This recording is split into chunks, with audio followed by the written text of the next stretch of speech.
National दामाद आयोग के जितने भी किरदार हैं और उनके स्थापित करने वाले भुंजा पार्टी के जो मेंबरान हैं, ये संविधान और लोकतंत्र का अपमान है। नोरमा ग्रुप, जो सोचता है वो करता है।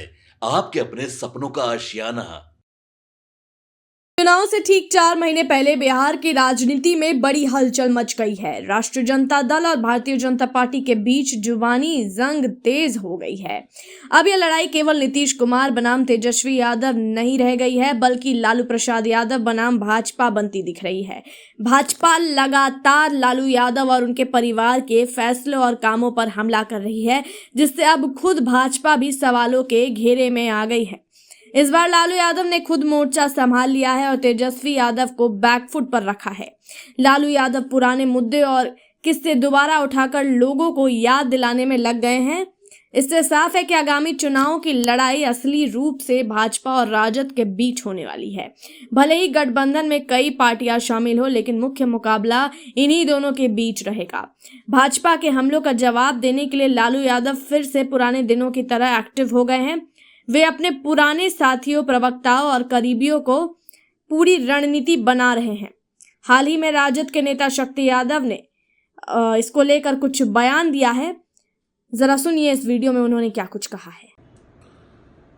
डिप्टी सीएम विजय सिन्हा सम्राट चौधरी का पिछलग्गू है। अपनी कोई राजनीतिक हैसियत नहीं है। क्षेत्र में जनता रगड़ रही है।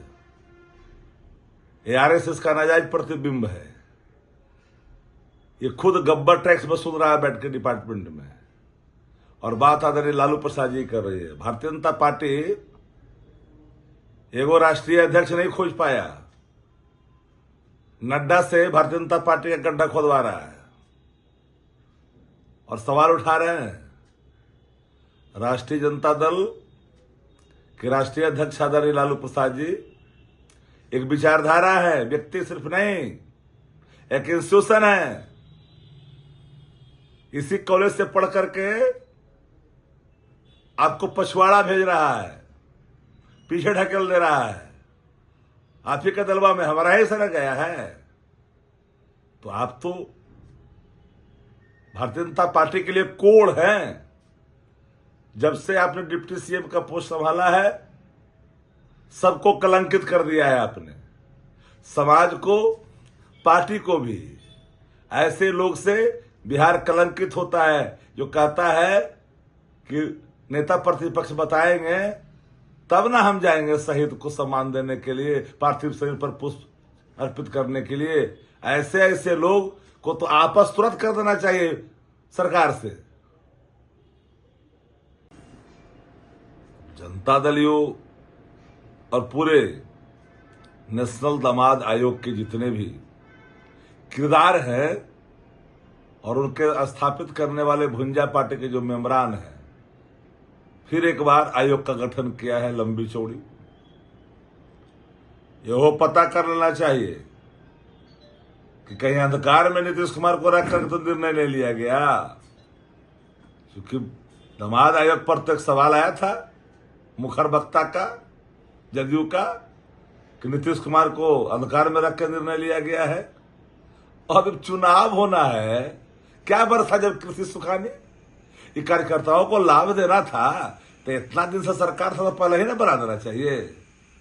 रेवड़ी बांट रहे हैं खजाना को लूट करने के लिए अंतिम समय में। तो क्या कर रहे थे?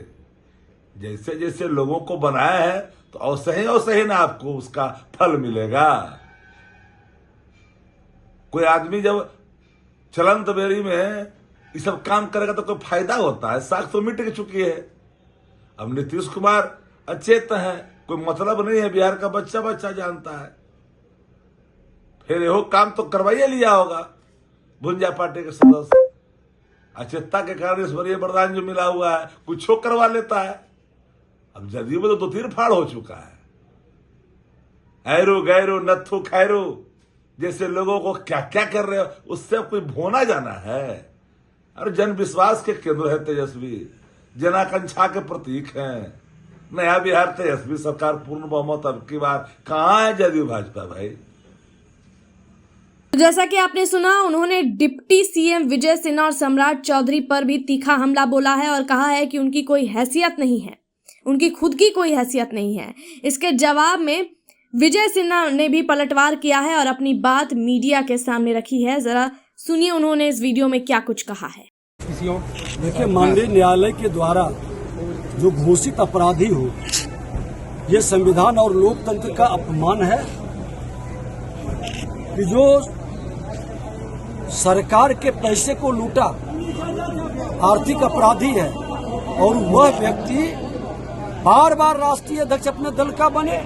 क्या उस दल में कोई बेदाग छवि के लोग नहीं?